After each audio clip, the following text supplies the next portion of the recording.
Pamilyar ba kayo dito sa videong ito? Itong video ngang ito ay nag-viral nito lamang mga nakaraang araw dahil nga ang mga taong pumasok dito sa loob ng SNR Malolos ay makikita nating pinag-aagawan at inuubos, hindi pa nga naiipwesto yung mga cake dito sa loob ng SNR ay nag-aagawan na itong mga tao. Ang sabi nga ng ibang tao, ang comment nila ay pinasok na nga raw ng squammy ang loob ng SNR. Ito nga ang masama sa ating mga Pilipino. Masyado nating ginagawang status symbol ang ganitong klaseng pamilihan. Yung mga pamilihang alam natin kailangan ng membership para lamang makapasok. Pero kung iisipin natin, ang mga taong ito ay naghahanap buhay ng marangal. At isang vlogger nga ang nagtanggol dito sa mga taong nasa video or doon sa mga tinatawag ng ibang netizen na mga squammy. At ito nga ang sinabi ng vlogger na ito. Squatter, squammy, nag-aagawan sa pa-buy one take one ng SNR. Sobrang trending nga mga lods ko. Yan ang sinasabi ng mga iba sa comment section.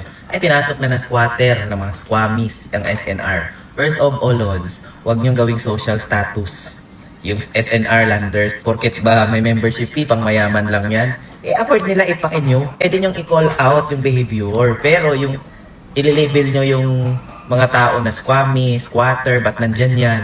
Sobrang social climber naman ang datingan. Pili yung title nyo naman. Lods, pera nila yan eh. Pakin nyo kung bulk order nila. Negosyo yan eh. Tsaka tayo mga Pinoy, mahilig talaga tayo sa buy one, take one. May mga nagsabi pa nga, dapat talaga taasan ang membership fee ng SNR para mas magiging exclusive para onti lang yung namimili. Entitled yan, kailangan pwedeng pumasok sa SNR. Hindi naman ibig sabihin, Lods, na pag may pera ka, very demure, very fine ka. Sabi kong kilalang ganyan, napakayaman, pero kanal ang mga ugali. Yung hindi sila halata na ang dami nilang pera. Marami din akong kilalang hindi naman sobrang yaman, very fine, very demure.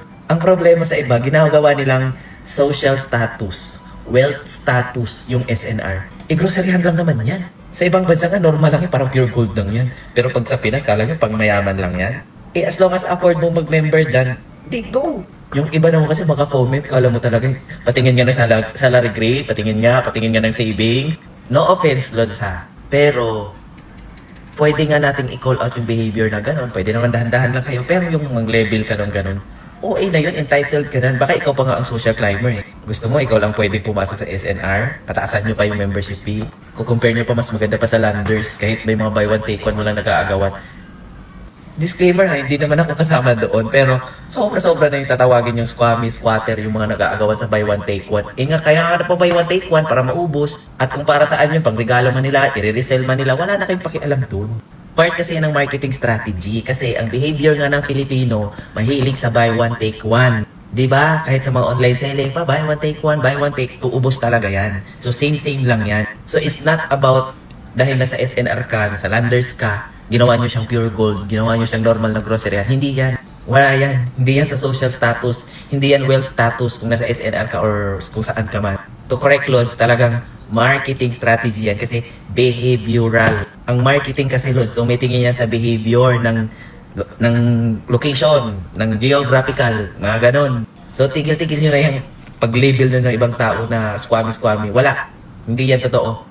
At kung afford nila, bayaan nyo. So, yun nga mga kabayan, iwasan natin ang pag-label ng mga ganitong klaseng salita katulad ng squammy sa iba nating mga kababayan dahil kung iisipin natin ito mismong may-ari ng SNR or sabihin nating may-ari ng landers, kung ginagawa man ito ng landers sa kanilang mga store, sila nga mismo wala silang pakialam kung ano ang ginagawa. Basta sa kanila, mabenta, maubos, at magkaroon sila ng sale noong araw na iyon at sa mga susunod na araw. Katulad nga sinabi nitong vlogger, isa nga itong marketing strategy. At sa ganitong bagay nga ay effective at natutuwa nga rin sila for sure dahil nga madaling nagmumove yung mga product nila. Para sa atin, okay na nga yung ganito. Kahit nag-aagawan pa sila, ang purpose naman ng mga ito ay hindi para i-hoard, para gawing negosyo yung mga tinapay na ito. Mas okay na nga yung ganito kaysa naman doon sa nabalitaan natin yung nakaraang araw sa isa sa mga na-features natin sa ating vlog, yung tatlong lalaki, yung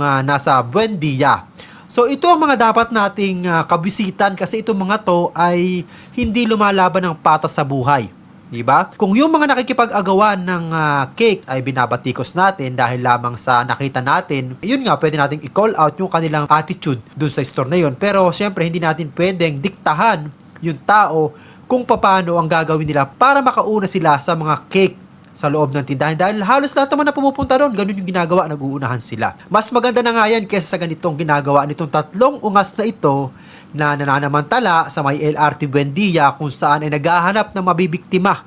Kung naalala nyo yung last video natin before na naghahanap sila ng mga naglalakad mag-isa, naka-backpack at tinatarget nilang madukutan ang mga ito. Sana iwasan natin ang pagle-label sa iba nating mga kababayan na squammy. Hanggat may pambayad ka naman ng membership, welcome ka dyan kahit anong gusto mong bilhin. At ang pakialam lang ng kumpanyang SNR dyan ay makabenta sila ng marami. At wala na nga silang pakialam kung ano pa ang kinikilos ng mga pumapasok sa tindahan nilang yan. Sabi nga ni vlogger na mahilig tayo sa mga buy one take one at kapag nakakita tayo ng buy one take one ay talaga namang sinusunggaban. Kaya tigil-tigilan na natin ang pagsasabing squammy kasi hindi nga siya magandang pakinggan. At kung nagustuhan nyo ang video ito at bago ka pa lamang dito sa aking YouTube channel, ay ini-invite kita mag-subscribe at pahit na rin ang notification bell para lagi kang updated sa mga balitang OFW at mga viral video na i-upload natin dito sa ating YouTube channel.